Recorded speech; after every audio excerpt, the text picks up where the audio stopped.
Hi, JP. So, what is it that I really want to tell you? So, wala naman ako masyadong time to tell you guys yung GPO ito. Pero I just want to communicate with you how much I love this organization and how ready I am to move on. To do more things for this organization. So paano ba nag-start yung JP story ko? Kasi ako, siguro yung mga older men, parang kilala lang nila ako as someone who is maingay, ganyan. Kasi feeling ko yun din yung nagpa-start na magiging kilala ko sa JP kasi wala pa lang ng apa ko. Kasi maingay talaga ako ng apa ko. Tapos, pero kasi kahit despite all the ingay, hindi ko alam kung alam lahat ng tao kung gaano ko ka-inspired and ka-dedicated to do things for JPIA. Kasi nag-start yun dun sa mga tao who surrounded me nung start pa lang ng application sa JPIA. Kasi nung time na yun, sobrang makikita mo yung mga tao na kahit kunwari yung master ko nung app ako, kahit hindi siya laging present sa JPIA, before niya sinay yung sheet ko, she made me promise three things to her.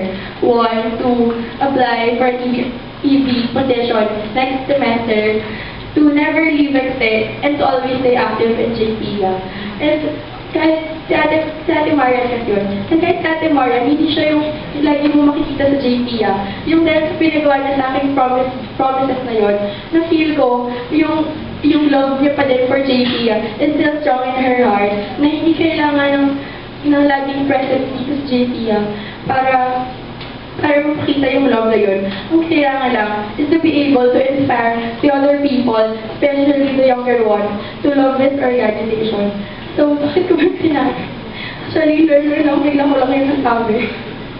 Pero yun, basta, yung goal ko lang talaga for this speech is to inspire you guys na kahit hindi ako manalo as VP for Exte, ko lang na ma-inspire ko kayo na ako, kahit alam ko kasi hindi ako strong person, pero I made this decision to run as Exte VP. Kahit alam kong strong din si Kuya Edward na kalaban ko. Kasi I know that I can do more for JPIA and I can make a change. And when I made this decision, alam ko na madadrive ko din yung ibang tao to make this change in the future and to take this big step for JPIA in the future. Wait lang, I will inspire. So, ayun. Sana na-inspire ko kayo to love JPIA and sorry sa bosses ko. I love you guys. I love you JPIA.